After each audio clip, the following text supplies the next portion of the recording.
welcome to Movies, Films, and Flicks. I am Mark Hoffmeyer, and joining me are two people whose spells got us to number 9 in the Netherlands. It's Megan Hoffmeyer and David Cross. How you doing? Leviosa. Oh. Leviosa. Well, Expelliarmus. Well, I just want to say thank you for casting the spells that got us to number 9 in the Netherlands in film reviews for podcasts on Apple Podcasts. I appreciate your spells that have levitated our podcast to the top. Oh, nice. Light as a feather, it is. Yeah. It's just an ongoing podcast, or ongoing spell. I do go on my roof every night and invoke the spirit. You know, the fans are just bewitched by this podcast. Oh. If you go back and listen to all the episodes with David Cross, he and I unleash. If you break down all the first letters from each word we say, they break. So we practice the things for months, and then when we do it, you'll learn some really crazy stuff. I jest. I'm jesting too much. All right, so we're covering the 1996 film The Craft. And David, you wanted to talk about this movie. How come? Well, I love this movie for a lot of different reasons. I guess what really draws me to it is that I went to Catholic school for 8 years. I'm really sort of drawn to horror movies, the occult, a huge crush on Fairuza Balk. I've had one for my entire life. And then not only that, but I think this is a great film that's sort of overlooked by a lot of people. I know it had a very... How would you say this? Like a reemergence in 2016 when it hit its 20-year anniversary. But I just absolutely love it all the way through. And it's made a huge impact on me because it sort of influenced all the other type of media I consumed. So it's like this sort of led into Buffy the Vampire Slayer. And I'm a huge Buffy the Vampire fan. But yeah, I just absolutely love this film. And I've always wanted to talk about it. And I'm very excited to get to. You make a great point. So when we were doing some research for the podcast, so much material came out in 2016 for its 20th anniversary. I mean, so much, not so bad, but so bad for the Google algorithm that I had to search to get to the older stuff because there was so much new content at like the 2016, 2017 time frame. Yeah, this movie stayed really relevant, I would say, throughout the years. So this happens every now and again when we research movies. So I've noticed with Back to the Future, Starship Troopers, there's some movies that almost have overwhelming amounts of research. And this felt like one of them. And I do a lot of research for this podcast. And I just found countless articles and like documentaries and interviews and top 20 lists of things that you missed from this movie. Yeah, and just all the backstories about it. And you know, it's kind of crazy. I always thought this movie was PG-13. And then when I learned it was R after watching it, I went, what? And then I learned that it's rated R because they shot a PG-13 movie, but then they're like, nah, like these teenagers are doing incantations and calling forth, not like there's no devil in this movie, but they're calling forth what? Gods? There's that sort of good and evil thing going on there, using your powers for certain things. Yeah. And they just said, no, teenagers doing this is an R. And they shot a PG-13 movie, and then the Harry Potter movies came out. 1996. What a different time you were. It's bonkers. I didn't realize this was R. That drives me crazy because it's really there's nothing really bloody about it except the helmets man getting hit by a car. Yeah, that dummy got ran over. Oh yeah, his head gets smushed, and then it's not smushed, which is probably better for the viewers. So I wanted to ask you, Mark. What did you think when I pitched this film? No, so you and I, we cover funky movies, man. We've gone back. I mean, but also we've watched Night of the Comet that you pitched to me. We've talked about like kind of other movies with wolfmen and with mummies and vampires, and we've covered just a pretty funky selection of films. So this was right up your alley, and also. I mean, it's a cult classic. I think it's worthy to be talked about. Is it an occult classic? Oh, I mean, it's a cult and a cult classic. And the Blumhouse movie's coming out on the 28th, and you're much more, what's not relevant, you're much more timely than I ever am. Hip to the trend. Yeah, so you like to release things when people should release things, and I just release them when I want. So... That's a great compliment for his career, by the way. The man knows his content strategy. Yeah, so you know content strategy. I'm willy-nilly. So, I know. Hey, wait, real quick. Buffy the Vampire Slayer. What's your favorite episode? My favorite episode? Yeah. All right. Yeah, that's sort of hard. I could be trolly and do the swim episode, but I know that's everyone's least favorite episode. Yeah, so I think it's the one with the silent. It's all silent, or it's mostly silent, and the demons are feeding off the kids in the hospital. Got it. That's a good one. Yeah, that's always in everyone's like top 5. Yeah, it all sort of blends into me. Like I could talk about the specific characters a lot more than the specific episodes. I've told this story many times, but I was at a Walmart late one night after going to the bar, and I saw Buffy season 3 sitting at a Walmart, and it was about $45 because they used to be really expensive back then. But I'm like, I'm gonna buy it. So I bought Buffy season 3. I hadn't watched season 3. I hadn't watched the other ones, and I watched it, and I really liked it. And I think the episode I like is the one where Xander is running around by himself. And then, it's so good. Yeah, where he's the hero of it, just the kind of nerd, and then there's like interactions with Faith, and then the zombies, and that. So I knew nothing about the prior shows. I just knew season 3. So I'm gonna say that episode from season 3 that's Xander centered. I like that one. Yeah, I mean, I think for me, it's like David. They sort of all blend together. I remember moments, but not truly the episodes. I watched it when it was on TV, so it was back in the day of, we didn't have DVDs and DVRs and all that stuff. So if you were out of town and you were going to miss an episode, you either had to set a cassette tape to record, or you had to call a friend and be like, can you record this episode of Buffy on this channel at this time? Because that was your only shot. Oh yeah, you told me that. You used to do that. Mm-hmm. And yeah, I had season 2 on DVD eventually, and I remember watching it 3 or 4 times. They were so expensive back then. But yeah, it was a gift. You making me watch Night of the Comet, it really hasn't wrecked Buffy, but now whenever I think about Buffy, I'm like, Night of the Comet. Yeah, absolutely. Like, there's Lost Boys in there too, for sure. There's elements of Lost Boys with Spike and that kind of stuff, but I watch Night of the Comet, I'm like, that's Buffy. This is Buffy. Night of the Comet needs more credit, and then I get annoyed. So I just want to say thank you. But no, you're welcome. So yeah, back to the content strategy. That's why I thought it would be right up your alley, David. The whole shebang. That's why I knew you'd like it. So that's why we're talking about it tonight. Yeah, I'm very, very excited about this because this is a film that I have never found the right audience to talk with about in a thoughtful and meaningful way. If that makes sense, because I feel like this is a film that could easily go off the rails with the wrong audience. And I'm excited to talk about, like friendship and other themes in this film that go probably unnoticed. And because what I've found is that a lot of people just like really like Nancy, but they don't talk about why they like Nancy, if that makes sense. Mm-hmm. Yeah, I think that does too. There's so much attention on her crazy acting and leaning into the moments when she's being a witch. But I think some of my favorite stuff from her when she was just being a petty and jealous teenager and her friends going along with it and them listening to her. And I liked those aspects of her much more than some of the witch stuff. So earlier on Movies, Films, and Flicks Facebook, I asked some questions, and we'll read them out later about any questions people have about this movie. And you sent us a question that... Like, what was it again? Do you think this movie's classist? Is that kind of the... Yeah. So this doesn't come from me. It comes from my friend Isaac, who watched this movie recently and texted me about it. And he watched it because I had goaded him into doing it. And what he said is like his reading of it, that it was that this movie is classist because Nancy is a woman of poor means. She doesn't come from a great household. And then she's quote unquote evil. While Sarah, who is, a traditionally attractive white woman from the suburbs who has a bunch of money, is good. And I can see that reading. And it does really annoy me because I feel like Nancy isn't evil in this film. I never got the impression that she's evil. I always got the impression that she was lashing out to take control of her life, and that Sarah was trying to take that control away from her, and that she should have expected a harsh reaction. And listen, Fairuza, I think since all these actors were 29, and these schools must be really hard because these kids fail a lot. That's why they're so old. But when you watch this movie, you forget that these are 17-year-old kids, and this is a 17-year-old kid who grew up in an abusive situation, who never had money or power.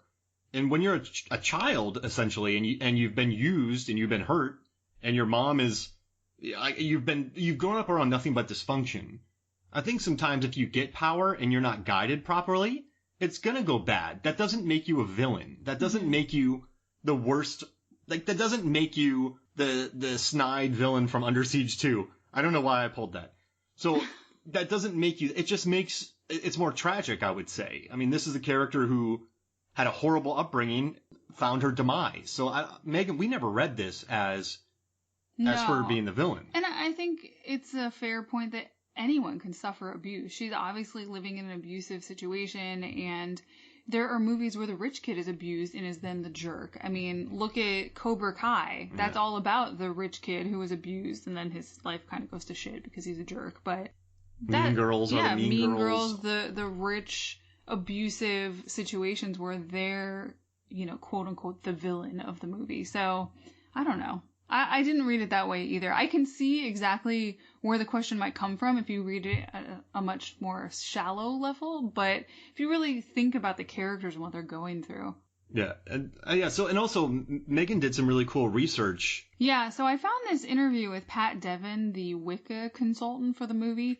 And in one of the original scripts, Fairuza was supposed to die, and the girls were supposed to gang up together and, lash back out at her. But Pat fought for her not dying because she said this girl was abused and she's been in this bad situation, and she was literally driven mad by having too much power in her, and she didn't deserve to die. And I think that's a great take on the situation. I'm glad that they ended where they are. And so Pat actually brought the idea of binding safely to the script, and that's why it was written in there.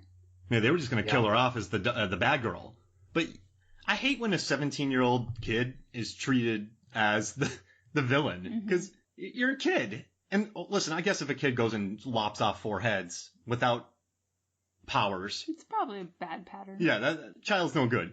But I don't know. Yeah, so I guess I never read her as being that. That was our long answer to your question, David. But I just found it intriguing because I guess you can read it as that, but I don't know. I guess I didn't see it that way. What about you? Well, I didn't see it that way until my friend pointed it out. I have always more leaned towards Nancy than Sarah and being more sympathetic towards Nancy, because I view this film not as Sarah's film, but Nancy's film. This is a tragedy about a young woman trying to fix her life, and then she isn't able to do it.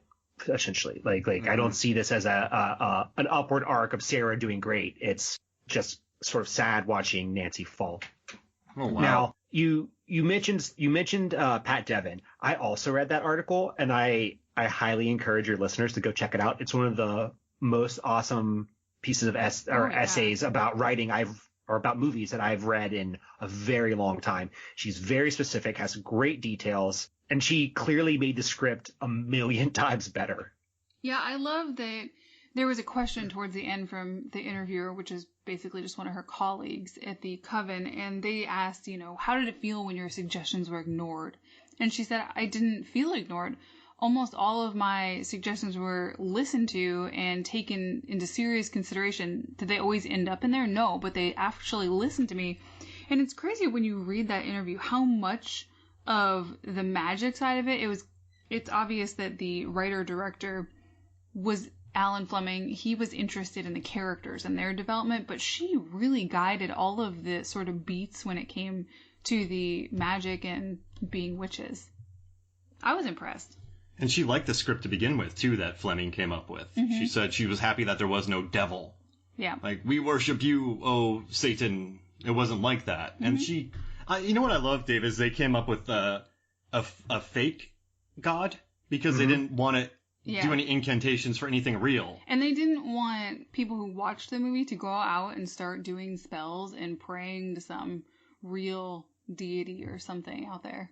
And yeah, I just want to make a comment on that before I forget. So yeah, I read that too. And then later in that article, she's like, but it just might be a minor water spirit. And when I read that out loud, I started laughing maniacally because I was like, could you imagine being this like tiny little water spirit who just screwing around, and all of a sudden you're like, everyone's praying to me. Oh no. Oh my gosh. Yeah, I think she said after the movie came out, all of these lists started coming up with, oh yeah, no, there is a deity or a demon or something named that.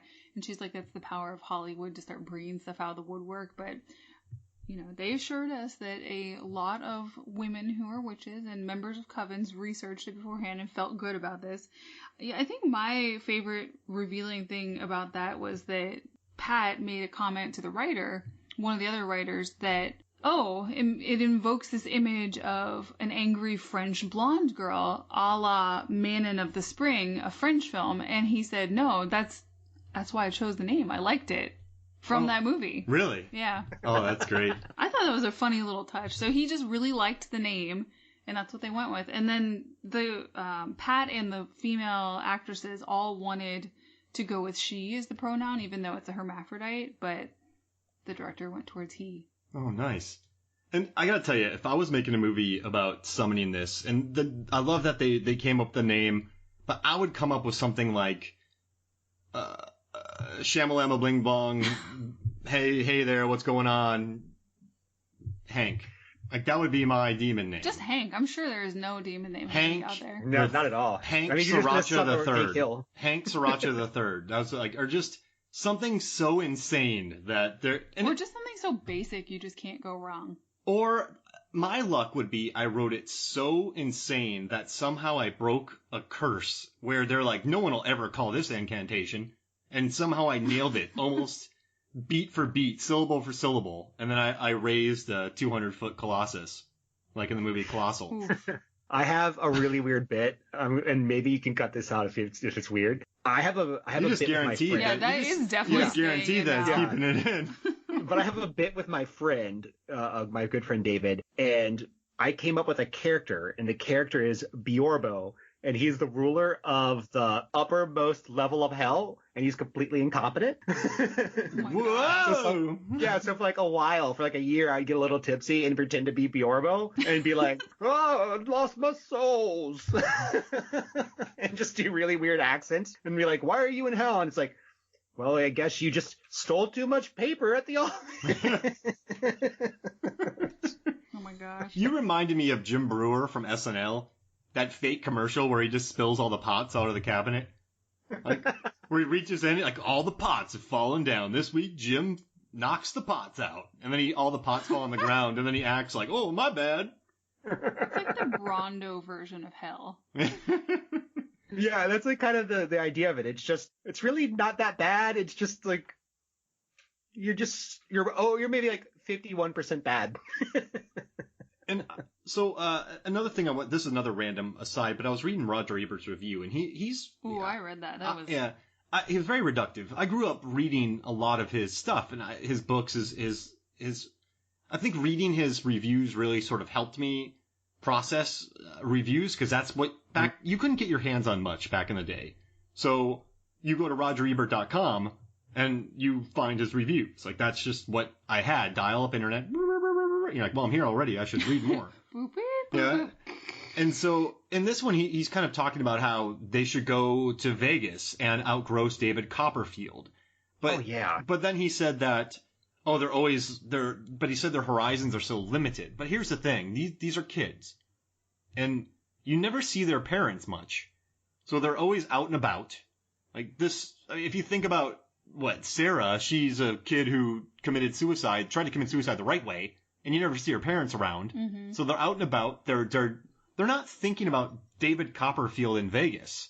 They're not thinking about, I don't know, I'm going to be the next David Blaine. They're just, I'm going to make little things and I'm going to make someone's hair fall out. Like, that's... It was really dismissive review. Yeah, it's... Yeah, I agree. I read it too. You're a high schooler. Listen, there are very smart high schoolers out there. But if we all met in high school and we all got powers, I'm like, let's move to Vegas and become David Blaine. Like, no, let's go get a Corvette. Like, that's not, does that make sense? So it felt like a sort of reductive. Oh, yeah. It felt reductive, I guess. I hated the idea at the end where he said it just should have been a comedy about being a teenager. And it just, I don't know, it felt kind of, this is a rich movie, and it feels like he didn't dive under the surface at all. He wanted Heathers, it seems like. He wanted Heathers from Broadway is what he wanted. Yeah, exactly. And it's just not, I don't know. And I think that's why this movie's a cult classic, too, because, I don't know, 96, there wasn't much out there for kids to watch. I mean, later in the 90s, you had She's All That and this and that. But we were kind of talking about this, David, and one thing I like about this movie, and I know this is your podcast because you love this movie and we're talking a lot, but I like that these kids, they weren't outcasts. They weren't they weren't the gawky outcasts, I don't think. They had their own thing going, and they didn't read to me as the stereotypical kind of characters, if that makes sense. They kind of kept to themselves, but they weren't dorks. They just had their issues, and I don't know, that read better to me. That reads more timely to me than jocks versus nerds, or they're just completely ostracized wallflowers. Like, I like that these characters had some sort of, I don't know, they had life to them, and it's a different read in a high school movie.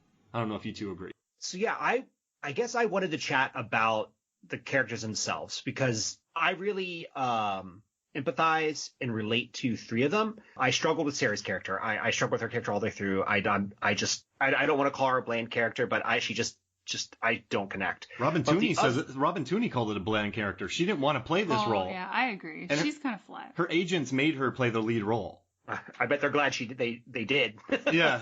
But I relate to the other characters because they have, tragic backstories. They have things that they're trying to write and solve and fix. They're not just evil to be evil. They're not bad to be bad. They have real life problems, but real life problems that are relatable. Like, so like maybe we should talk a little bit about Bonnie. I feel like I'm working all this out. I'm working out like 25 years worth of thoughts on this movie. We're here for you, David. Mm-hmm. That's what it feels like. I'll be honest with you because I've just thought about this movie so much. So Bonnie is a character who I would say is my second favorite. I relate to her more because of her burns. And the scene when she is screaming because she wants to look good is so relatable to everyone, especially the high schoolers where you're trying to figure out who you are, if you're attractive, what you're attracted to. Social currency is everything. A bad haircut could wreck your life in high school terms. The wrong outfit. Yeah. So imagine having those burns, and kids are mean. Yeah. So I've always sort of related to those three more than Sarah. I've liked those three more than Sarah. One thing that I do want to talk about is the ending in regards to Bonnie and Rochelle. For me, it just doesn't feel like it fits. No. Yes, thank you. Yeah, because you get Nancy, okay? You might not agree with what they did, but you could at least get to that point of like Nancy is just overcome with power. She doesn't know what she's doing. But Bonnie and Rochelle seemed like fairly decent people. Mm-hmm. And then they just turn on Sarah. Right, they're mean at the end. That hit so weirdly for me. Yeah, I mean, in my head, I fixed it in my head. I do that a lot with movies. I'm like, this is what actually happened in my head. But in my head, Nancy was threatening them, and they went along with it because of that. That seems about right. Okay, yeah. See, and they were never the leaders of the group. They always just sort of went on Nancy's command anyway. Remember when Nancy didn't want to have Sarah sit at their table? So they already had that established relationship, and now Nancy is walking on water, so you're going to listen. Yeah, I guess that makes sense. And let's not forget here that, Sarah did try to bind Nancy. Like that's a huge no-no, right? Especially because Sarah killed someone too. Like, let's not act like she's a saint. She literally killed someone, and she has control problems herself. Mm-hmm. Yeah. Well, that's fair. Yeah. Let's see here. I do a thing on this podcast with Mark and both of you that I think helps center the movie. I want you to unpack some more stuff, man. I know, I'm trying. But I think we should focus on the 5 aspects of this movie that we really liked. Okay. Yeah, that's good. Definitely centers it. That you have to do that with me, don't you? Well, I have to do it with myself with this. Usually I come in like I know exactly what I'm talking about, but I have so many thoughts about this film. David, I'm totally going to do that with Mark from now on. No. All right, so I'm going to talk about, something I really like about this film, number 5 for me, and that's the soundtrack. Oh, yeah. And the soundtrack feels like the last gasp of grunge, and it's... I wrote in my notes, I want to live in this soundtrack because I love it so much, and it fits the tone of the entire movie without dating it, really. So, yeah, that's my number 5. I do. I love how this movie, it doesn't feel dated. Of course, the cars are a little bit older, but honestly, it doesn't feel out of place in our time right now. Yeah, that's the uniforms, right? Yeah, I love a high school with uniforms. I went to a high school with uniforms, didn't have to think about what I wore every day except for what color polo shirt, and it was wonderful. I have a theory that in 1994, the grunge was in a lot of trouble when Hootie and the Blowfish Cracked Rear Window came out. And over the next 2 years, grunge was still hot, but it just got pushed out by Hootie and that kind of music. That's my theory. Never mind. Darn you, Darius Rucker. I love his Wagon Wheel cover. All right, do you want to do all your 5, David, or do you want me to do one and then let's do a circle. All right. Me next. I raised my hand. No one can see that. I think one of my major tenets of this movie is how true to the Wicca culture they stuck. I just love how much they let Pat influence all the pieces of it. I mean, I have a full page of notes here on 2 columns on all that she guided and all that they listened to her, which I think is, Mark and I were talking about this earlier, the fact that the director listened to her and incorporated those things means he's a smart director. Blows my mind. I've been on a lot of sets where people don't listen to squat. I think it makes it what it is. It's super authentic feeling. It's not campy. It's not, I mean, I've seen the trailer for the new, what is it called? The Craft Reloaded? That's not Reloaded. Legacy, the Craft, right? Oh, my bad. Wait, that's Matrix. I like that. It's sassier. Yeah. I think it's called the Craft Legacy, but there's a lot Reborn? Okay, sorry. There's a lot of magical flair. It's very, it's almost Twilight with its sparkling effects, and it just doesn't feel as real as this movie is, and I'm a little bit afraid. Megan, did you watch this when you were younger at all? Yes, I did. I watched it when I don't know how old I was. I mean, probably sometime in the 90s, but yeah, I saw it. Did it make you want to get into witchcraft? I mean, I've always loved like magic and just fantasy. I read fantasy constantly. I think I'm on book 65 for this year. I keep track on Goodreads. Wow. I love it. It's just this whole other world. I've got my daily life and work that's just so noisy and fun, but it's still a lot every day. And fantasy is just a whole different place where you can go and meet characters and explore new worlds. And I've always loved that kind of thing. Yeah. I was drawn to this movie because I'm also drawn to the macabre.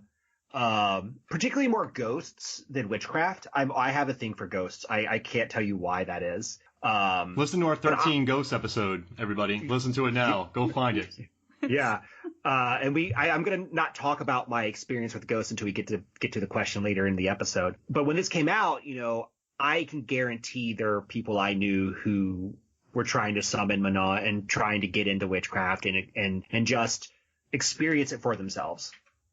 This poor water sprite was getting called everywhere. I still think that's hilarious. Yeah, I love it. That's a great bit. What about you, Mark? What would you do to people if you were that water sprite? Be annoyed. You can't really do much. Blast them. Yeah, super soaker. Number don't even have any power? Number 5 for me is Skeet Ulrich's gigantic shirt when we first meet him. Oh. Wow, I noticed that too. It is very large, and it's too early for it to be that large too. You know what I mean? Robin Tunney brought him in, and because she had liked him. But yeah, you're right. 96. Well, when did Kids come out? That was 95, correct? So big clothes. Yeah, Kids, they were wearing massive. And I think Jinko was around in 95, 96. But that shirt. It feels more 2000-ish though. Yeah, you're right. That's a map. But see, okay, there's big shirts, right? Mm-hmm. There's big shirts.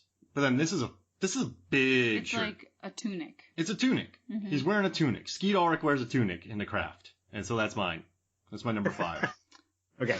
My number 4 is the opening scene with the 3 main witches, and when they're chanting, "Now is the time, now is the hour, ours is the power." It's so simple, but it's very powerful and it rhymes. And I was thinking to myself today, and I was like, I'm gonna say this when I need to do something instead of Serenity Now or any of those prayers I learned in high school. Like, this is it. I'm doing this from now on. Love it. Speak it into the universe, David. Yeah, chaos magic. That's it. Megan, what's your 4? Oh, this is tough. I got one if you want to think. Sure, you go. I like the huge cups at the party that they go to. When they show Tell me up, more about how big these cups are. when they so I'm lucky I didn't have these cups in college and high school, right? Because these cups, if you're playing beer pong with these cups, you're not missing. You're gonna win every round. You never miss one. And if you could fill that thing to the top, I'd be dead. At least with red Solo cups, you got to drink your beer and then you got to wait in line. And then you drink your beer and you wait in line. This thing, man, I'd be done. Huge cups. Is it a big gulp? Yeah, no, no. It was like a plastic see-through cup with a tiny little. I think it was something maybe from craft service. They just forgot to have red Solo cups, which would have been perfect if Fairuza Balk was holding one. Hey. Is it like Daenerys cappuccino? Yeah. Just giant cups. Watch it again, and you'll see the very large. Either that, or they have small hands. I'm not sure. But they're very large and excessively large cups at a party. Yes, everyone, watch The Craft for the large cups. Don't take that the wrong way, kids. That's right. I think my next thing is, so if it's the foundation of the magic that I really like and the authenticity, then the execution of the very practical effects to portray the magic. It's very believable. It's no, VFX across the screen with trailers of stars and stardust and wonderful. It's very practical. The pencil, we saw this video on YouTube talking about some of the behind the scenes stuff. They put a rod through the desk. And a guy sat under there and rotated the rod through the pencil. A surly 45-year-old man wearing shorts and a dirty shirt. But it looks so good because it's not a bunch of random half-done effects. They look good. They still look good. And the floating on the box. I mean, they sat her on a box and they keyed out the green screen. She's so chill in that scene. I like it. Oh, that was going to be one of mine. That's a really nice scene. I just wrecked my, number 2. Are we all doing 5? Is that what we're doing? Yeah. Okay. Yeah, we're doing 5. So I'm on number 3. And it's a continuation of yours, Megan. So I said that was Liza feathered stiff as a board scene. Mm-hmm. I think it's a great scene, but what I do like the practical effects, but what I like most about it is that it sort of exemplifies them as a group of friends. And that's one of the things that I'm really attracted to in this movie, that magic plays a second fiddle to the group. Mm-hmm. Like, it is a character study with magic, not a vehicle for magic, if that makes sense. Or a magical vehicle. Ooh, like the bus from Harry Potter. The night bus. And now that I'm trying to unpack this, it's like, I feel like that's a group of friends, and that scene is like something I really craved as someone in high school. Like, I really wanted that group of friends. I don't know about you, but a lot of times when I was in high school and in college, I felt like I was performing an act of someone who I wasn't. And when I watched these films, or this film, I feel like all these characters, they are real. Like, this is just who they would be. So yeah, that's a little bit of the unpacking happening. Ooh, we're learning. Really... Do you feel at home on this podcast, David? Do you feel like you're you? Are you performing? No, I'm not. I'm definitely not performing. No, I feel just like myself. Oh, that makes me happy. Is it time for number 3? All right. So yes. I like when they say "as above, so below," because it reminds me of a movie I love, "As Above, So Below," another occult movie about Indiana Jones people going into Dante's 7, layers of hell. It's like a guacamole dip. But I really like that movie. I just thought about that. And I just think it's well made. The Dowdles, who also did Devil, which I adore. I love that movie. Have you seen Devil, David? I have not. We've talked about this, and it is on my list. It might be my upcoming weekend watch. Just so everyone understands that every Friday or Thursday, I ask my Instagram followers to recommend movies to me, and I watch it and then write a review on it on Monday mornings. You need to follow his Instagram. It's Award Wieners. You need to do it. I definitely vote on those. I am jealous of his graphics. I don't know how he does it. He's a wizard. And a warlock. Yeah. My bad. Yeah, but no, I just love. I really do. I like how they're saying it. I like the knife scene and all of that in this movie. It feels really practical, real. It actually came from actual. I don't want to get the word wrong, but it came from actual experiences. But no, I just like As Above, So Below. I love the ending. It makes me happy. So I'm going to say that because it reminded me of that movie that I love. And it's rotten, and it shouldn't be, Megan. I like the part at the end where Robin seals the confirmation that she does, not Robin. Yes, Robin, Tunney, the actress. Sarah. Seals that she does have power inside of herself, and she changes the weather, and it makes them go running. She's Storm. Mm-hmm. Well, I like that it was hinted at the beginning, and you're kind of like, is it there? Is it not there? Is it part of the rituals? What is her deal? But she's got it. She's a real deal. And we can talk about this in the second half, but I like the idea of leeching off of her power. Some people read it as leeching. Some people talk about her powers being stronger and theirs not as much. So do they need her? What's the relationship? They're not really the first argument they have. They're not friends. So yeah, but yeah, no, I like it. I like that idea of I think it's interesting that there's idea of this natural witch and then there's ideas of people who feed off of that. And I'm not saying Nancy, but just the people who aren't like exceptional feeding off of her. Or they do rituals to draw on a higher power to come and, feed them power, essentially. Yeah, it creates this person's natural I want, but I don't have, so I'm going to go about it in other ways, which doesn't make you evil. It just, it creates an interesting dilemma of want and need and coveting. Yeah, that's really interesting. That's really interesting because I had this thought, Mark, when we were watching this movie, that this movie's a little bit about someone who doesn't have to try hardly at all. Oh. And then about a bunch of other people who are working their ass off to make it work and can barely make it happen. Which and so is high school in a nutshell. It absolutely is. Oh my God. Yeah. So yeah, my number 2 is, this is a line in the movie near the beginning, and Bonnie says it. She says, "Everything in nature steals." And I think it's a really great line. And it's also something that seems too deep for this movie. Like when I heard it the first time, I was like, are they really going here? Is this like a philosophical question?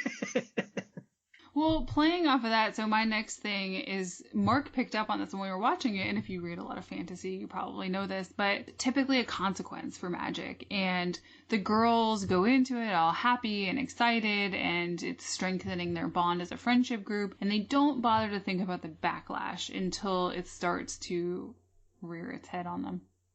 Yeah, and that's another problem with being unguided high schoolers. You hear, oh, the problems will be threefold. You're like, that won't be that bad. Mm-hmm. Well, I can deal with it later. Because, at that age, I don't think you've learned about being proactive or thinking about the deep, deep consequences of your actions, especially when you've never been taught that. Mm-hmm. So, yeah, and I like that comes back to them threefold, and they have to deal with the consequences of it. I think it's interesting. I think you just headcanoned me, Megan. Like, you just formed a complete new narrative in my head by saying that. So, and I had to wreck it. My bad, John. Yeah. So the rule of 3 here, right? So I always struggle with Sarah killing the homeless man.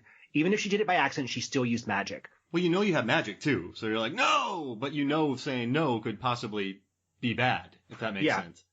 But if the rule of 3 works, her 3 friends try to kill her at the end. So it comes full circle. Yeah, whoa. I don't know if I'm reading too much into that. Is that your number? You gonna switch it? Oh, no. We'll just keep that the way it is. Is it my turn? Mm-hmm. I like the snake hands. Oh, yeah, that does look good. It's a practical, awesome effect. And they had 10,000 snakes on set. So how did they do that? Just, so you probably shot a plate of the hand, and then you shot a plate of the snakes, and then you keyed out some stuff and put them together. Pain in the butt. Horrible. Back in 96. Especially for back then. Yeah. So, yeah, you get the plates, and you get them, then you oh man, that'd be a pain. Get it out, but you key it out. I don't know, I like that effect. I thought snake hands are awesome. It just seems, it's bonkers. And it was all practical. And as someone who's worked on a lot of sets, I would have loved to have been there that day, just to see 10,000 snakes on set. Ugh. That'd have been amazing. No. Nope. Oh, I would have freaked out. But yeah, the snake hands, because, I don't know, I like funky stuff like that. Oh, I got my number 1. Okay. Your number, yeah. I got my number 1. But yeah, so I just love the snake hands. So that's my number 2. Okay, so my number 1, this is not surprising, is just Nancy, period. Just pick a scene she's in, it's going to be Nancy. I think she's the most interesting character in this film. She has the most interesting story. She has the best acting. Across the board, she is the best part of this flick. Oh yeah, she brings it, and people love her character. I think Rachel True, she's so relaxed in this movie, I think it's underrated. I love how chill she is in this movie. And I'm not saying chill in a bad way. It's a performance. She's an actress. But I like how it doesn't seem, the magic doesn't seem as important to her, I think. She just likes having these friends, but she loves the magic.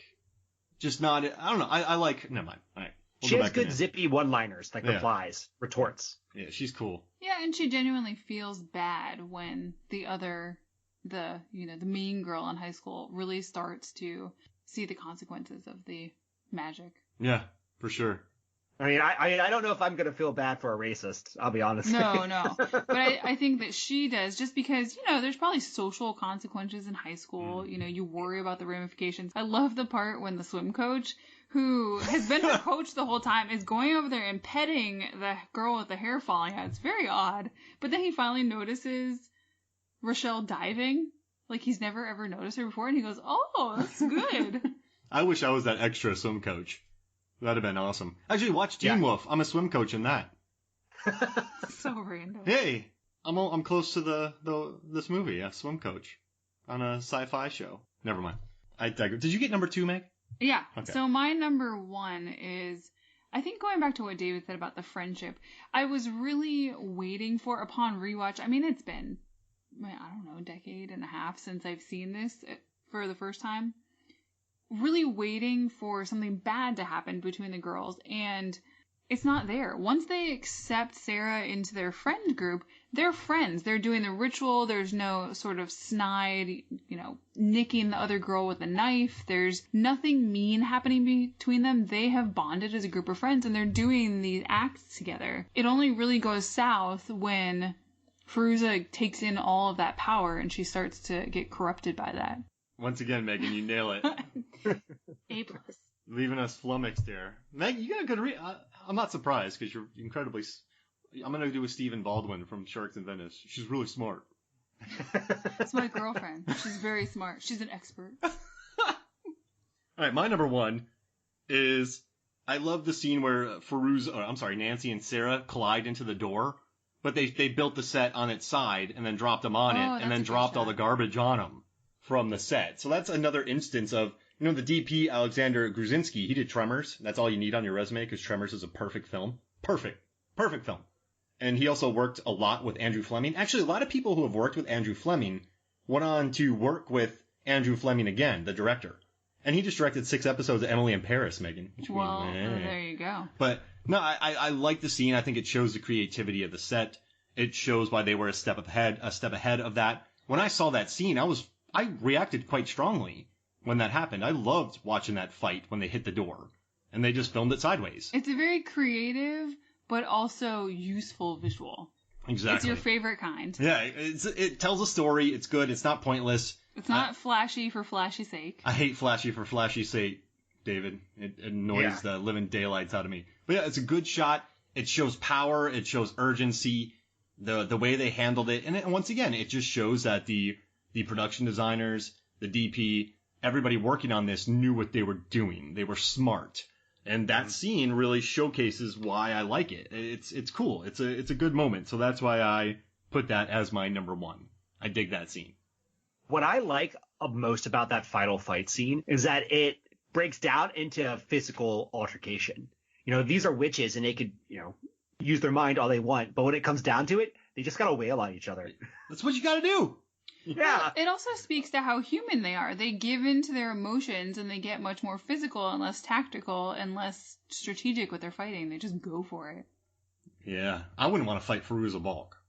No, definitely not. Are you kidding me? She's scary.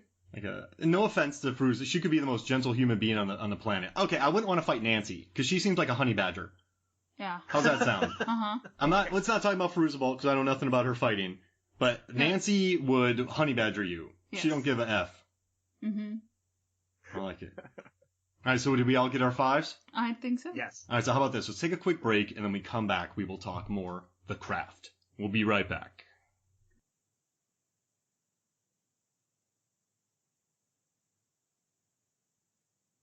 Welcome back to Movies, Films, and Flicks, and boy, oh boy, did I have some gigantic glasses of beer with those plastic cups that Megan found me. Thank you, Megan. It's anytime. I've had some pretentious IPAs in those, and I'm good to go. The biggest. You're good to continue, right? You can make it through the rest of the podcast? A gigantic shirt on as well. It's like a dress. It's a big shirt. It's a big shirt. And I'm wearing Jinko jeans, which seems counterintuitive. Because if you wear Jinko jeans, do you need a big shirt? Yes. Yes. You have to have both. Wait, you can't have a tight shirt and Jinko jeans? No. You gotta wear I mean, you both? can, Not but it doesn't possible. work. You need both? Yeah. I don't You know. need rave sticks. I would wear a ringer t-shirt, right? Cut up the sleeves. And then I would... Oh, you just spit in my eye. Ew. All right, let's go back. Oh. Gonna podcast in another room from now on. I would wear a ringer t-shirt, Jinko jeans, nail it. And one of those, like, metal beaded necklaces. Oh, like the ball and chain. And drink necklaces? Faygo. And have You're the just chain describing a juggalo. lock. No, but there's people who look like but see, I don't have all that stuff on my jeans that hangs from the sides that the goths wear. The goths wear the big pants with all the danglies on the side. No, you're Slim Shady. Yes. Yes. You're the real Slim Shady. I'm talking about West Coast Florida. Okay. Right. I know exactly what you're talking about. Think about Alien from Spring Breakers, James Franco from Spring Breakers, but in 2000. Okay, I know exactly what you're doing. That's what it is. All right, so hey, wait, you had something fun for us, didn't you, David? I do. I did want to have a little of a side here about Jinko jeans. I've been trying to buy a pair for a shitty Secret Santa, and they're very expensive. I'm just going to say that. They're very, very expensive. Do they still make them, or Yeah. are they on eBay? I always appreciated the people who could wear Jinko jeans and not be self-conscious, because on me, I would look like a wreck. But the people that rocked it like it was nothing else, like me wearing a V-neck, it was, I don't know, I admire them. And I'm not making fun of these people at all. I am not. I admire it. I just, Yeah. I couldn't do it. So if you're out there and you're listening and you have some on right now, you're crushing it. You're doing great. You're also a giant. You would have to buy the biggest Jinko jeans ever. Yeah. And you don't have little shoes. You can't wear little shoes. Then you gotta wear some big sneakers. Yeah. You can't wear, Or Timberland boots. yeah, you can't wear Chucks with Jinkos. No. No sandals either. No. Wrong Would culture. sandals work? No. No. Maybe, what would a Key You're West... from Florida. You know this. Well, yeah, we wore sandals and sweatshirts. But and not shorts. with Jinko jeans. Yeah, you're right. See, all the people I know who wore Jinkos wore shirts, but I'm from Hudson, Florida, so I don't know. Okay. So there is one more scene that I wanted to chat about real quickly, and that's the first date when they're hanging out on a roof. Oh yeah, Oh, the first yeah. night they meet. Yeah, I was so confused. I was like, is this good date place? Like, what's going on here? Maybe it's an LA thing and we just don't get it. I hung out on a lot of roofs in high school. I mean, places in South Florida were pretty flat. Yeah, they had hills. You get up on the thing, you can look out. We had parking lots. Yeah, in Florida, you get on a roof, you're seeing nothing. Mm-mm. In LA, you're seeing mountains. We went to, this is so trite, but we went to malls because that's a public space you could go to. Yeah. Yep. Like, that's like not even a joke. It's like, all right, it's open. We can go sit there. We can go to Barnes and Nobles because they have a cafe. That's like the only places we could go. Mm-hmm. Go to Hot Topic, get some fart pills. Yeah, exactly. No, Spencer's. Maybe both. Yeah. Go get some bourbon chicken samples around the mall. Oh, in the food court. yeah. Chick-fil-A when it was only at malls. We didn't have Chick-fil-A then. We were South Florida. Oh, got it. It was Sparrow. northern, southern.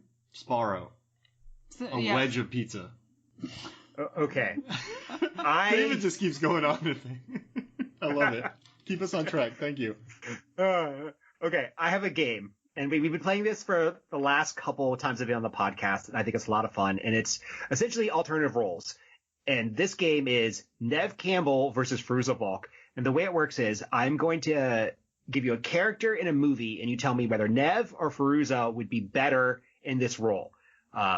Just to be clear, they are not in either of these movies that I know of, and they're definitely not the role.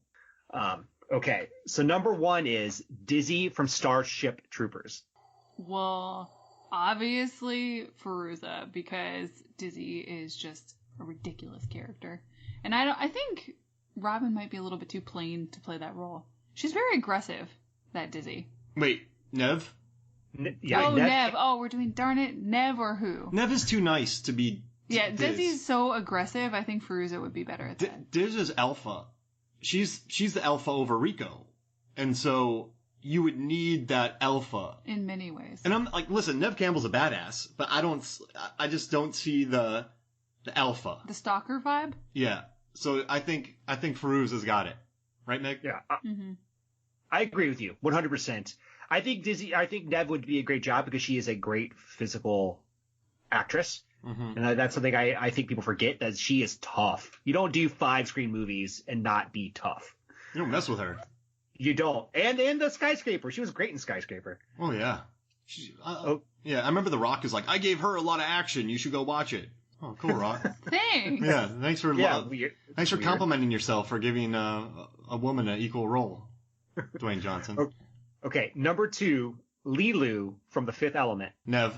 I think Neve. I don't know. I think it's a toss-up. I think either of them they would bring something different to the role either way. Doesn't Lilu have sort of a inherent sweetness to her? So I'm not saying Fairuza Balk can't do that, but I could see Neve pulling off the multi-pass better, if that makes sense. But then I think there's aspects of both of them that would work really well. Yeah. They would sort of have to tailor it to their own style.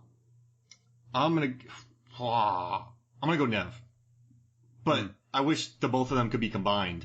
And we should never replace Mila. Yeah, we're not doing that. We're trying. We're just like, this is a hypothetical. We're not deep faking. I think I go with Neve too. But Meg, your point that they bring different things to it is spot on, like 100% spot on. I think Neve's got it.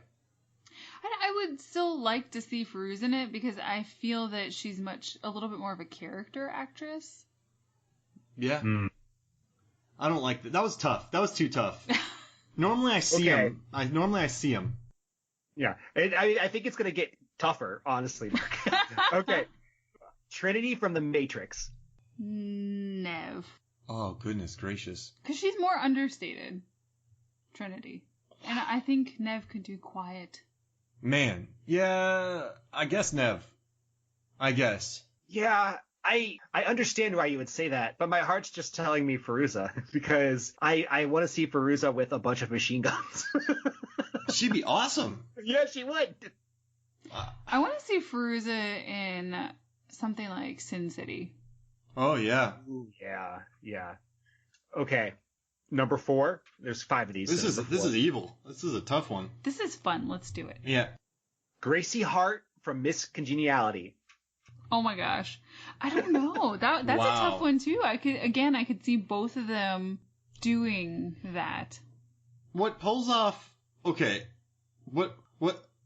I guess I'm gonna go Fairuza because there's a bit of an edge to her in Miss Congeniality, to the character. I think Sydney has a bit of an edge. Yeah, Sydney's I think great. Neve would be much closer to the Gracie that we have, but if we wanted something new and different, Fairuza would be a good pick. I am gonna go with Neve in this one. I think she's probably a bit more able to do comedic stuff. Mm-hmm. Yeah. This is a tough one. I don't know. It is a tough one. Yeah. All right. This is the last one I have, and that is Imperator Furiosa from Mad Max Fury Road. Ooh.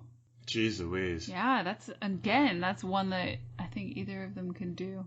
Can we have both of them in the movie? I guess the world. Oh my gosh. Fairuza as Mad Max and Neve as Furiosa. Yes. There it is. Wow. Yes. You just nailed it. Yeah, you did nail it. That's perfect. Because I think about Neve Campbell in Scream 4 looking very world weary, and I could see like if Furiosa was so world weary.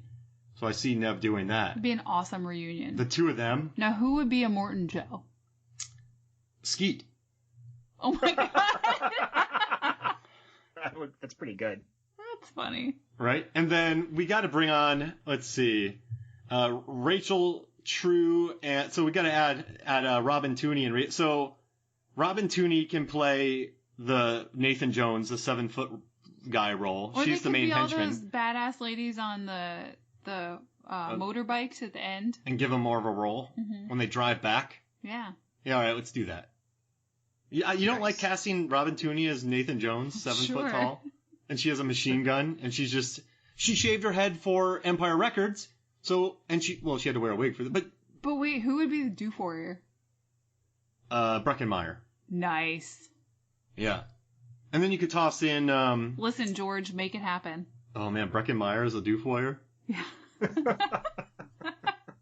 Okay, well, so Robin Tunney went bald, so she needs to be Nathan Jones' character. Okay. In that. The son of, we'll just say the cousin. Oh man. Okay. It's the greatest thing we've ever written. Wait, we need a Nux.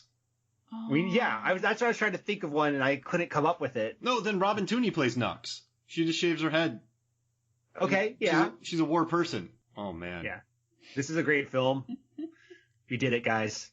Hollywood, send us our check. But I feel bad. We need a good role for Rachel True because she felt left out on a lot of the press conferences in this. She felt left out because she's the only one in this movie who doesn't have a parent scene, even though they filmed it. Mm-hmm. So we got to give Rachel True a good role in this. We can't push her to the side. So we got to make up a character called, let's see. So we have Mad Max. It's Furiosa, not Furiosa. Furiosa. So oh yeah, you're right. She gets to play. Well, man, we need to give her a good role. We can't just push Rachel True to the side.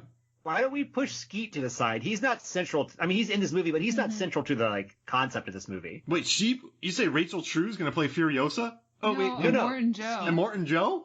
Yeah, I'm just throwing stuff out there. Gender we want bend the it four. Wow. Yeah, we want the 4 female characters. Give her a good role. Yeah, all right. She's a Morton. She's a Morton Joe. And Unless then you Robin want to make her the lead Nux. I don't know their names. Warboy. Now I like that. That's a good role. So she's Joe. Robin Tunney's Nux. Fairuza Balk is Mad Max, and Neve Campbell's Furiosa. All right, screenwriters, give us our credit.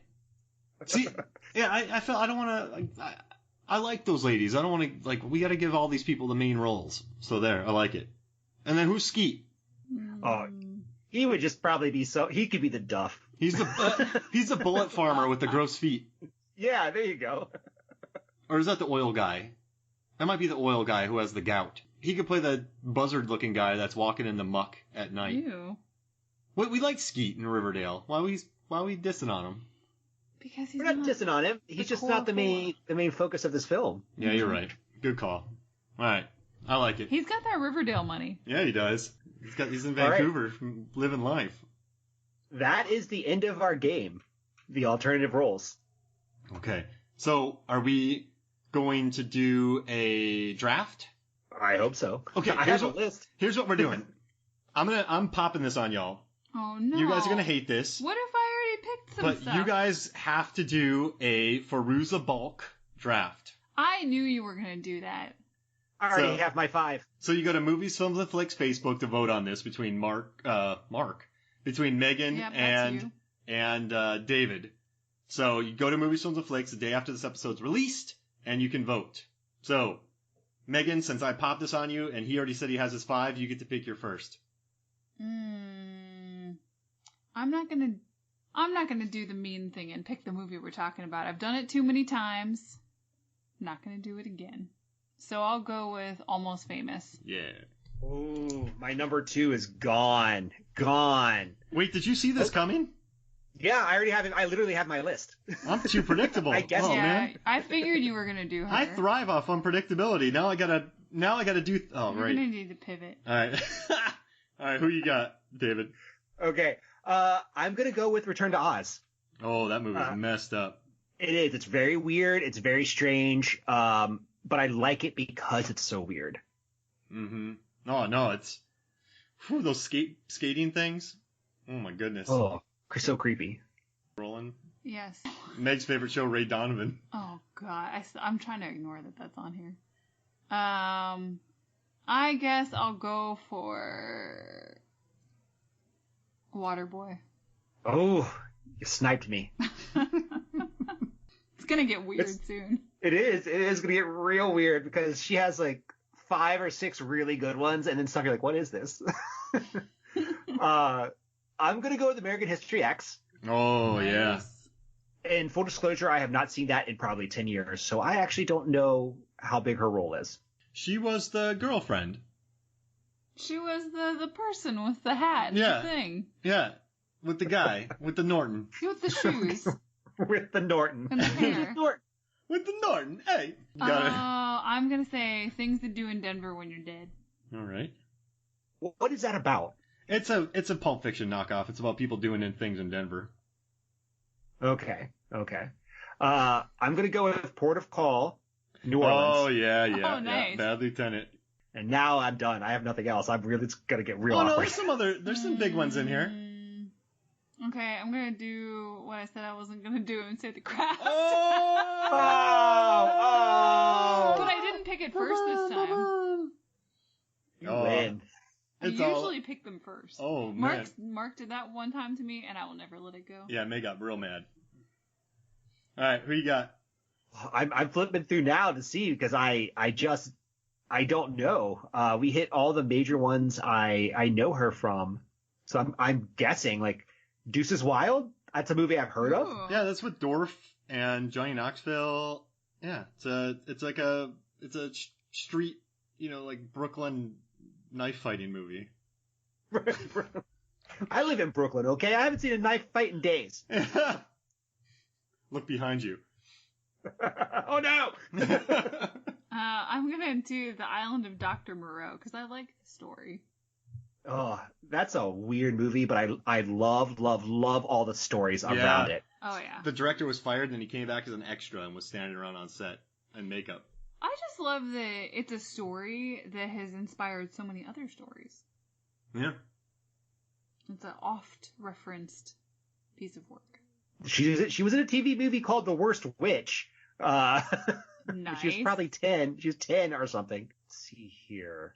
Is there any? I'm gonna. So she made her name with Gas Food Lodging. I don't know if y'all know that. No, I don't know what that is. In Sky, Brooke Adams, James Brolin, Robert Knepper. Okay. So the only other movie that I've heard of and I haven't seen is Humboldt County. Humboldt County. All right. Yeah. And I can look that up if we want to know what it's about, but I've definitely heard of it. Megan took The Craft. It's going to be a very interesting thing to vote on. You did so good. I don't know if I'd even vote for my team. Why? You wouldn't? It's an I mean, interesting you have one. The Craft. It's good. Mm-hmm. All right, so one quick thing. This movie has a 55% tomato meter rating. What do y'all think about that? Kind of in the context of the 90s and then today. Yeah, but that's no excuse because when you've done research for some of your articles, you've gone back and you've seen scores creep up or down based on current opinion of them. Yeah. So I think it's ridiculous that it's This 55. one's it's creeping up. Well, it's still too low. It needs to get fresh. It's ridiculous. It should at least be in the 70s, if not Yeah. the 80s. Yeah. This film reminds me of Jennifer's Body. It's like a film that is good and just got hated on when it came out. How did you like it? You watched it recently, right? I thought it was excellent. I really, really liked it. The only like minor complaint I would have is that sometimes Diablo Cody's dialogue is really out there. But I prefer someone who's trying to do new things than stuff I've seen before. Mm-hmm. I guess we did an episode about Jennifer's Body, and we enjoyed the movie. I guess the one thing with Diablo's dialogue is that it can feel dated pretty quick. Yeah, because that's it feels true. of the time. Yeah. But then as you get more into the movie, so in the beginning of the film is loaded with that. It's like Valley Girl. They purposely threw in the heavy Valley Girl speak in the beginning of the movie, and then they sort of ditched it later on, just so that to say they did some Valley Girl speak. I think the movie does kind of veer away from that Diablo-esque dialogue, and it moves more in a traditional narrative, albeit different. But Yeah, the it gets premise is less. really fun. Yeah. And Adam Brody, when they're singing about murdering her and then stabbing her, like, that's a brutal moment. It's mean. Yeah, Oh, it's man. great. It's like the horror comedies of the last 10, 15 years, I think. It's good. It's got those funny, mean bits. And Seyfried's good. And that kid's funny. Her boyfriend, Chip. Chet. No, that's a jerk name from Weird Science. It's Chip. So, did you want to go ahead and do our witch draft, David? Or witch draft? Oh, brother. Or do you want to say... Which? Oh, man. Or is there anything else you kind of want to talk about this movie?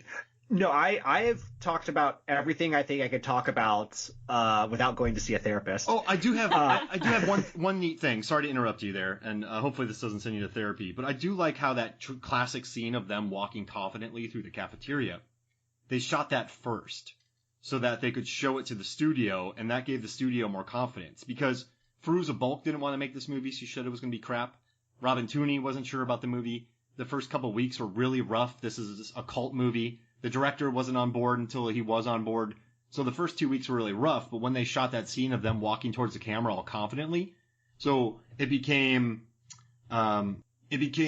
really popular. And Robin Tunney she said, this is the oddest thing for something that eventually became a feminist film. It was like shaking tits in Portishead and like them just walking, so Robin Tunney didn't really like the thing, but they did it to make more money and get the studio on board to make it think that it was a different type of film. So I thought that was interesting. I like that a lot. Yeah, play to your audience. Yeah, and then Well, it's a sales pitch. That's how you get the money to make these things. It's often when you've got these smaller movies or independent stories and they bring in some main actor, and that's to get the funding for it. I guess it's fair that she's an artist and she doesn't want to be seen that way in a feminist movie, but at the same time, it got the movie made, and this thing is a classic. It's a big hit that people talk about, in 2020, and this came out in 1996, so I think it's fair. Did Charmed rip it off, Megan? Did Charmed rip it off? Charmed is very different. It's super campy. It's got, the demon of the week or the problem of the week, and they've got totally different relationship than this group of friends who obviously has very different struggles and backgrounds, whereas Charmed is sisters who, I don't know, they're sort of bound together. They already live together, and how they evolve through their witchhood. Mm-hmm. It feels very different to me. I mean, I've seen Charmed all the way through probably a couple times. I guess they get annoyed about the theme song in the same font for the lettering, but it went its own way. Mm-hmm. More people don't need to be arguing about Charmed. There's a lot of arguments going on about Charmed right now. Interesting. What? Yeah, really? But the new show. Oh, the new one. That they didn't involve any of the older actors, and there's just been some stuff. If it's not Piper, Phoebe, and Prue, I don't want to talk about it. And also, one more thing. Watching this movie, I'm a big fan of Empire Records, and when I saw Robin Tunney, I went, "That's a wig," and I went, "What year is this?" And I went 96, and I realized Empire Records was prior. So she came to this movie with about an inch of hair, and then they had to put a wig on her head every day. I don't know if you knew that, because I didn't, but I'm glad you pointed it out because I did think her hair looked weird. Yeah, so in Empire Records, she shaved her head. She really shaved her head. Oh, didn't one of the costume people say they wanted to go with the pixie cut, but ultimately the director or someone wanted her to have long hair? And she said she looked really cute. And then also with the costuming, I just want to bring up a couple things. I love the variations of the costumes, but also Rachel True was talking about how in New York everyone wore black.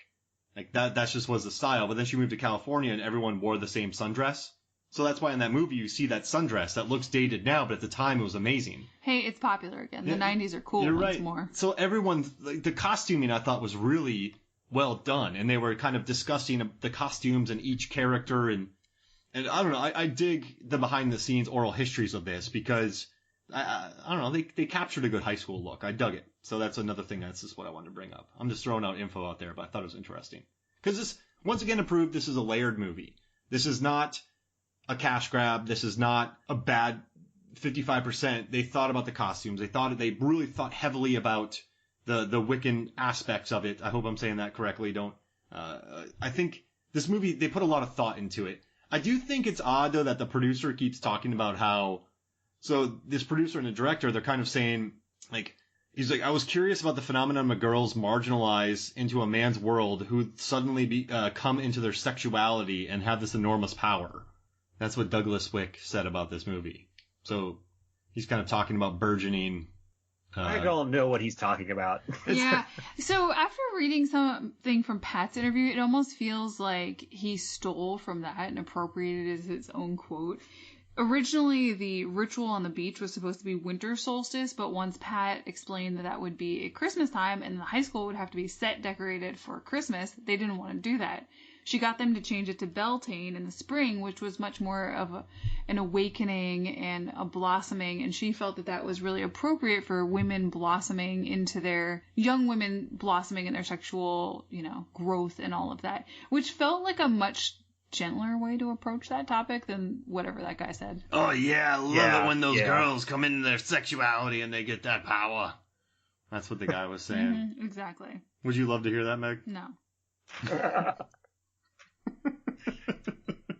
Okay, so we're gonna do the witches draft. Yes. But I'm gonna sit this one out. Ooh. Oh, wait. Okay, or I'm going to pitch you something, David. You might hate this. Since we normally do what? How many? We pick 5 each. Yeah. Okay, so what about this? We each do 3, and then we whittle it down to 4. Or do you want to do 5 each? Or because that might take a long time. No, let's do 3 each and whittle it down to a team of 5. Okay, I like that. All right. Do you want to do? Actually, since you probably prep for 5, David, you get to do 4, and Megan and I will do 3. Well, we prep too, but I don't want you leaving out anything. Oh no! This was a really hard one. I'll be frank. This is super hard. I looked at probably 5 or 6 lists, and they're all the same, like 7. But I have a very controversial one that I want to start talking about right away, so you can either take her or leave her because it's going to change everything. Okay, I'm excited. Let's do it. Can I go first? No, David just said he wanted to go first. Well, you're just gonna hate it, so I'm gonna do this first. I'm doing it. Is this okay? Yeah. I'm gonna go Elaine from The Love Witch. Yeah. Okay. All right. I didn't make it through that movie. Yeah, thank you, David. I didn't want to make it through So back in 2017, I was writing about the best year ever for horror for Rotten Tomatoes, and I had to watch all the horror movies from 2016, and The Love Witch came up. And I mean, it's cheeky, it's fun, it's 95%, but Megan hated it, so I just wanted to bring it up because Megan always goes back to that movie. She's not a fan, but I'm gonna do Elaine from The Love Witch. What I can say is I think it looks good.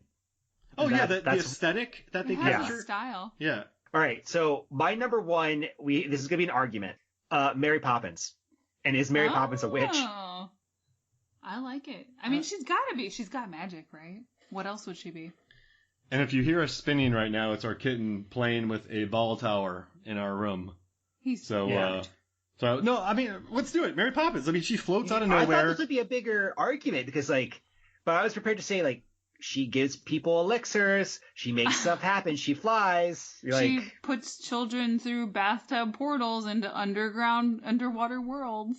Yeah, if she's not a witch, I'd be shocked. Well, yeah, I mean, if at the very least, she's maybe a mage or a magician, she has to be something. I love it. So we have Mary Poppins and Elaine from the Love Witch. All right, so I'm going to go with Lamia from Stardust. Ooh. Michelle Pfeiffer. That's good. Yeah. Oh, I totally went. What about her sisters? I wanted to only pick one. I didn't want to pick the group, so I picked her because she's the most recognizable one. She's so good in that movie. She's really good. I just actually read the book recently, and it's very different from what we get in the movie. The decisions they make for the movie totally make sense, but I like her. I mean, she nails that role. Oh, yeah. And it's somewhat of an unselfish role because she goes from ugly to pretty back to ugly. And it's become a cult classic. I love Stardust. I love it. All right, David, who you got? I'm going to go with Finn Rizal. Oh, I was gonna do that. Oh, I knew you were gonna do that, but I can't say no. No, you can't say no. That's perfect. Yeah, that witch fight at the end, beautiful. Some of the best witch fighting I've ever seen. I mean, if you want to talk brutal witch fighting, that's a mean fight. That's a tough fight. What? Witch, please. Witch, please. I mean, the witch slapping that goes on in there. This is bad. Sorry. I'm sorry. I feel like I'm being reductive to people who have that, so my apologies if you're doing that, but no, I love that. I think her presence is great. I don't know, and that evil witch is so bad. I don't know, I love it. Yeah. Well, it allows me to do my favorite line from the movie. Willow, you idiot. Oh, I love it. All right, I'm gonna have another one that's gonna be taken out easily, but since you're such a big Mila fan, I'm gonna pick Nimue from Hellboy. Oh, nice. Oh, yeah, that's good. Doesn't she play a witch a couple times? Isn't she? Who's in the last Witch Hunter? That's Rose Byrne. No, not Rose Byrne. Rose McGowan and Elijah Wood. Hey, Rose Byrne would have been. No, Elijah. Wait, has Rose Byrne played a witch? That's a good question. Wait, Rose McGowan is from Scream. It's the Rose redhead Leslie. from Game of Thrones. There it is, Rose Leslie. Yeah. Oh no, the bad witch who's the tree. Oh yeah, the plague tree. Mm-hmm. I don't want that in my front yard. Mm-mm. All right. So we have Elaine from The Love Witch, Mary Poppins, Lamia, Nimue, Finn Rizal. So who's up next? Me. Okay. Kiki from Kiki's Delivery Service. Hey. Nice. Does the cat come with? Gigi? Yeah. Always. So you get until Gigi or until Kiki matures to a point where Gigi can't talk to her anymore, which is always very sad. When the cat can go to somebody else. It makes me very sad. No, he gets married and they have babies. Oh, I don't remember the ending of that movie. You should watch it. It's very sad, but there's lots of good baking too. Oh. All right, so we got Kiki's. Who you got next? All right. So my last pick, because we're doing 3, is really hard. And I feel like I could pander to 2 different audiences. So I'm going to tell you what these are, and I'm going to walk through my thinking out loud because I don't know what it's going to be. So first is either Winfred from Hocus Pocus or Thomasin from The Witch. Oh. I mean, yeah. One is like they're both great picks. I think if I picked Winifred, it would tip the scale. She'd probably get picked for our top 5. But my heart wants to go with The Witch because I think it's a superior movie. And that witch turns a baby into goo. Takes a baby, puts it in a bowl, smashes it into goo juice, and then slathers herself with it. I feel like you take joy in describing these things to me when they're really gross. Is that the witch we're talking about? No, that's the main character from The Witch. Oh. That's Anna Joy Taylor. She becomes a witch. Yeah, at the end. She lives deliciously. Oh, yeah. I love that movie. Oh, you haven't seen The Witch. Do you want to watch a baby being turned to goo? No. Do you want to watch a goat attack people? Do you want to watch the guy from Game of Thrones go crazy? Which one? The guy with the fire. He has the fire swords. I think I'll pass. All right. No, I love that movie. And, well...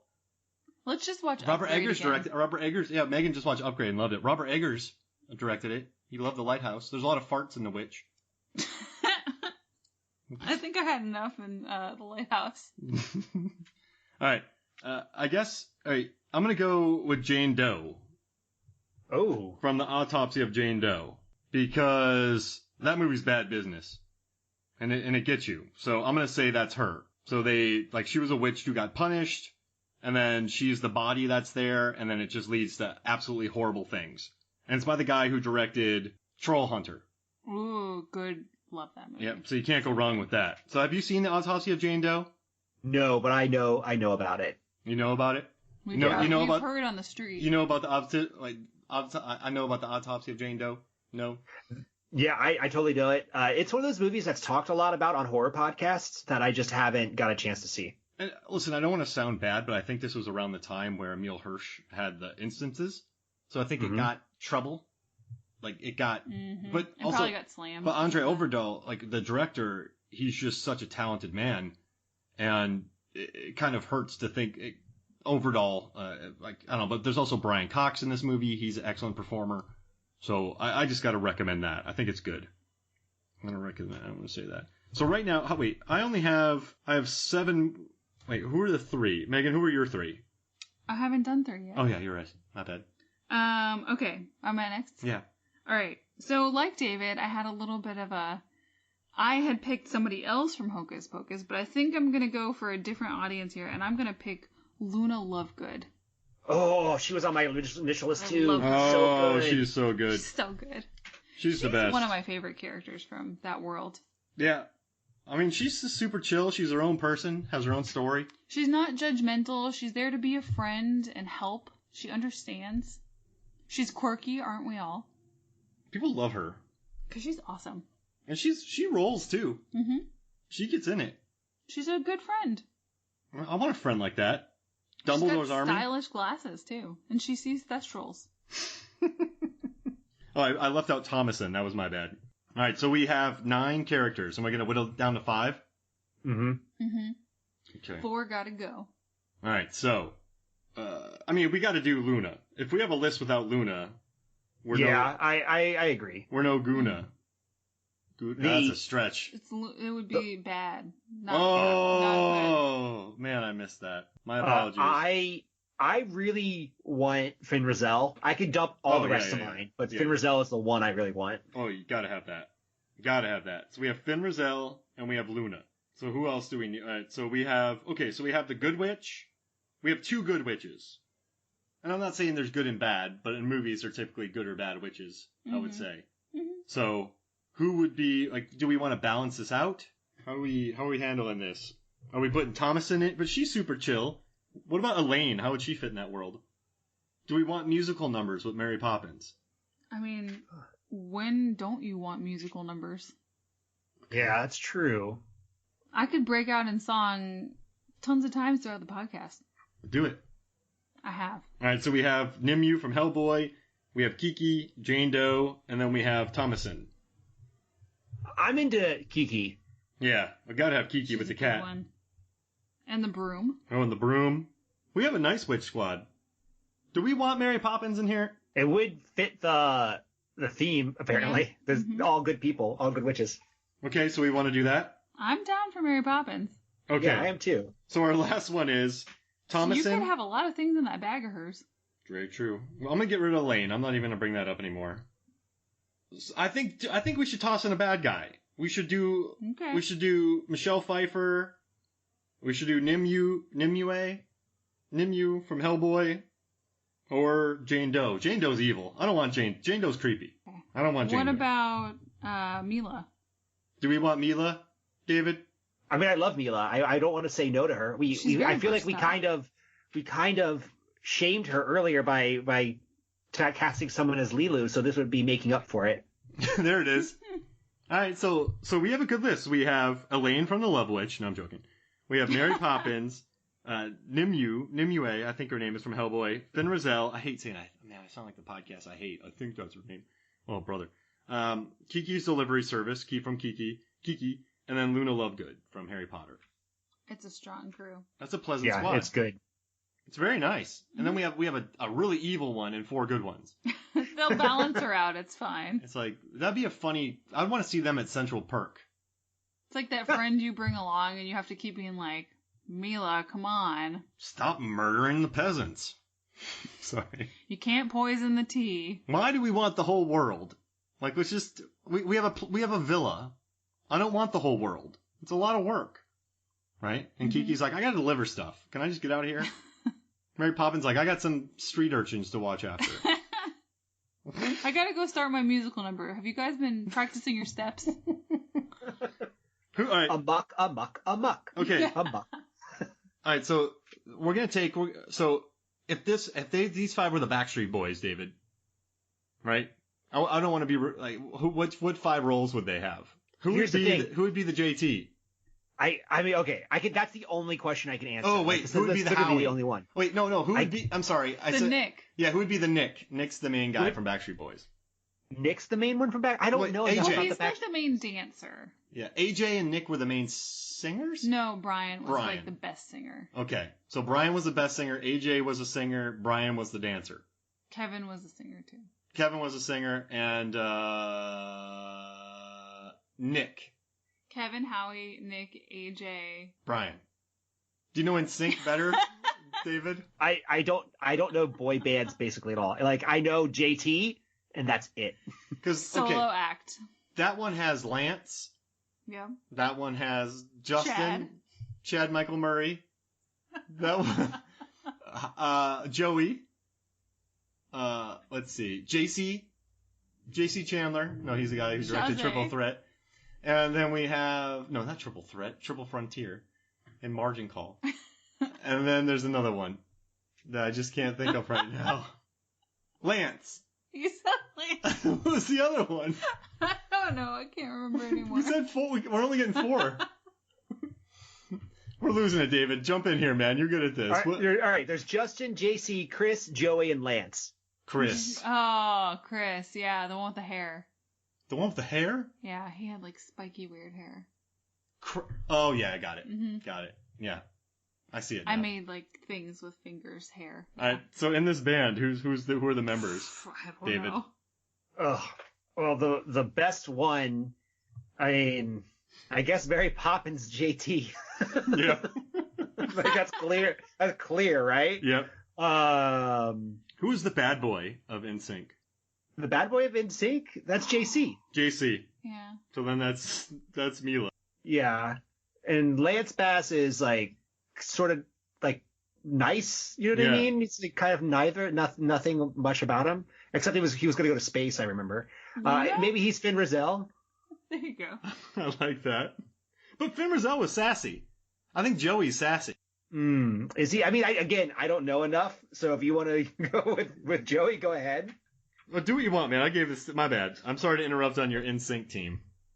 All right, I'm forgetting the rest of them. You're What are getting the out of Chris. sync. Chris is the one with the hair. No, I'm forgetting the rest of the people we picked. Oh, then we need Kiki and Luna.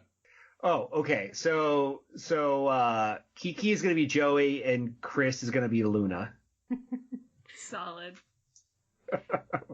This is a weird pick. It felt right. Hey, you're the one that picked Mary Poppins, David. You opened the door for this. I did. I don't. What did I do?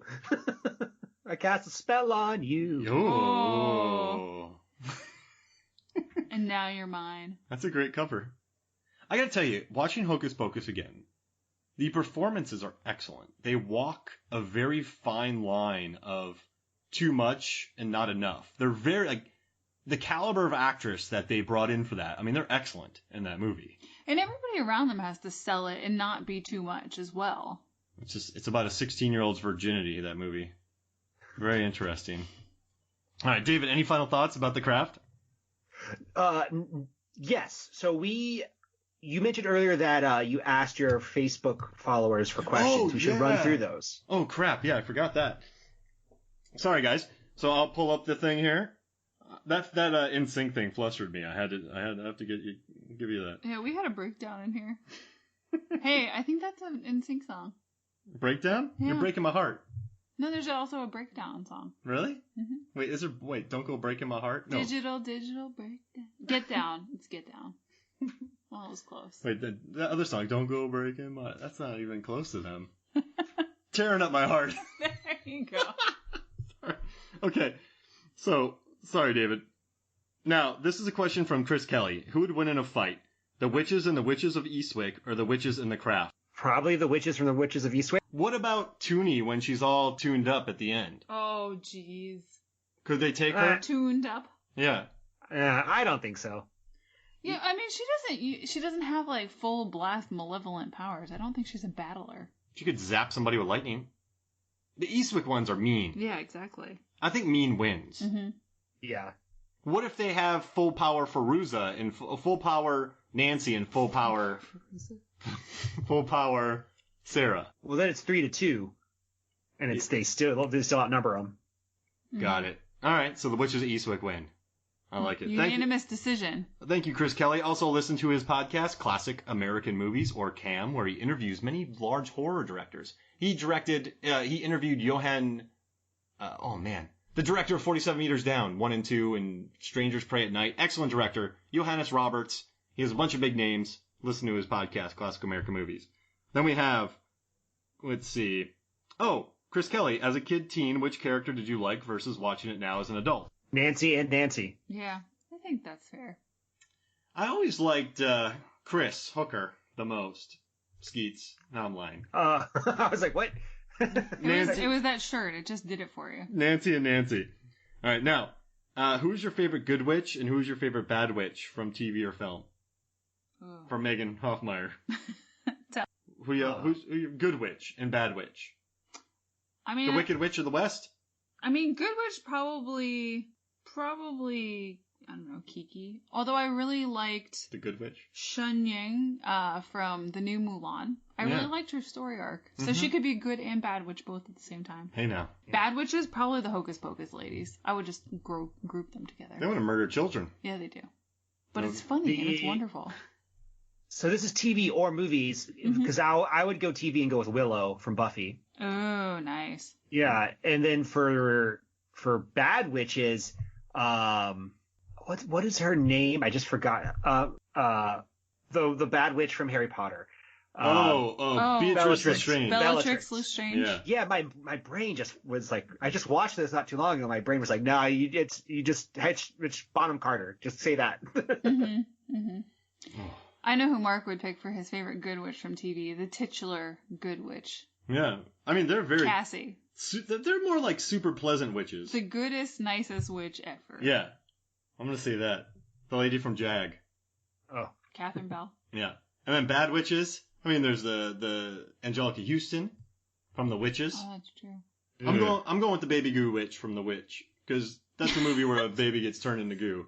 Just wanted to say that again. Baby Goo Witch. That's what I'm taking. All right, and then, but I'm gonna go with, for me, my final answer. I'm going with Finn Rizal and Bab Morda. Is Bab Morda a sorcerer? Like a? I don't think we should parse so thinly. Like, she's a witch. Okay, good, yeah. So I like them because she scares the crap out of me. Bab Morda when I was a kid. Oh man, she was mean. And that fight when he turns that metal thing in, walking around, horrible. All right. Now, final question. This is from Dan Ali Sr. He is from the excellent podcast known as and I know I just drew a blank. The Movie Seller? Yes, The Movie Seller. Follow him on Instagram. You'll love it. I love what they do. Sorry about that. Love all The Movie Seller. And his question is, what are your personal experiences with witchcraft? Okay. So I alluded to this earlier. Yes. So I don't have any like specific instances of witchcraft. So I have never practiced witchcraft. I've never been around any rituals or any of those things, unless if you count, 8 years of Catholic school. You might. I'm not trying to belittle anything. I'm just saying, there is rituals involved. But what I was going to talk about was that I'm convinced that my house when I was little was haunted. Ooh. And my parents told me that when we moved in, that 2 people had killed themselves in the house. I don't know if that's true or not, but that is what they've told me, and I've believed it since. And I had this vivid memory of seeing a ghost of the previous owner of the house float through my room and stop next to my bed. I was like 5, not a malevolent spirit, a nice spirit. And I told my mom about it, and then she told me like a few days later that the woman who we had bought the house with from had died the night that I had seen the ghost. Wow.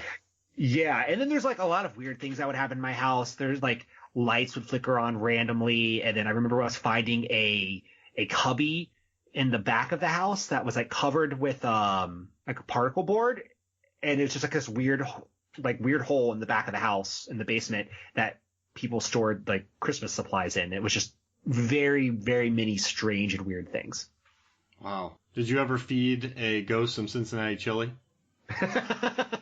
No, that was only for Santa. I learned about that on our Airborne episode. That's Skyline chili, thank you. That's right. Oh gosh. Megan, you? I can't think of anything. That's tough. I just, for me, I guess I just stayed away from it. And not because I disrespect of anything, but I just think, I don't know, I guess I watched enough horror movies, or you just open something up, you're going to have to deal with it. Like, why open yourself up to anything? I just never wanted to play that role. And I'm not saying anything comes bad from it. Like, I know that people hate that sometimes what Satan is brought in with witchcraft or Wiccan beliefs. I mean, it's a different belief. But for me, I always, growing up, I never really knew the difference between the two because that's what mainstream media sort of forced onto me. Like, I never, when I was 7, going, oh yeah, well, I guess, all witches aren't bad. And like, you just think, that's a bad witch. So, yeah, growing up, I never messed with like the Ouija board or spirits or any of that. I just didn't, the risk didn't seem worth the reward. I don't know if there's a reward. I totally get that. I mean, I will say that whenever I was going to really old cities in America, as I would travel growing up, we would always go on whatever the ghost tour was in that town, and I just loved those experiences and hearing the stories, and it really spoke to the culture of the city and the history and who lived in the city at the time and their customs. So that was always interesting. Went on them in Charleston and Savannah and Boston and places like that. I always found that fascinating. Well, these are some good questions. People came through for us, didn't they? They definitely did. I love it. So, I have one more question. Oh. What would David's wiener be for this movie? Oh, yeah. Oh, yeah. This is a hard one. So I was thinking about this a little bit, and I wanted to make a black rye bread and then put a blood sausage on it. With some Kraft ketchup? Oh, gosh. Yes.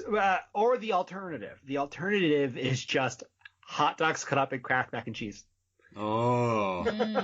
Mm-hmm. Yeah, I used to love that meal. That's a crafty I maneuver. still do. That's crafty. I know. So, okay, if we're in a Robert Eggers movie, the first one sounds perfect. Like, I would eat that. If I said David, we're gonna watch The Witch together, I'd want that first one you said with the delicious bread, the blood sausage. But I guess if we're watching Hocus Pocus, I want the hot dogs and Kraft mac and cheese. I think I like that one. Yeah, and it's like SpongeBob shaped. It's not like traditional shaped. Oh yeah.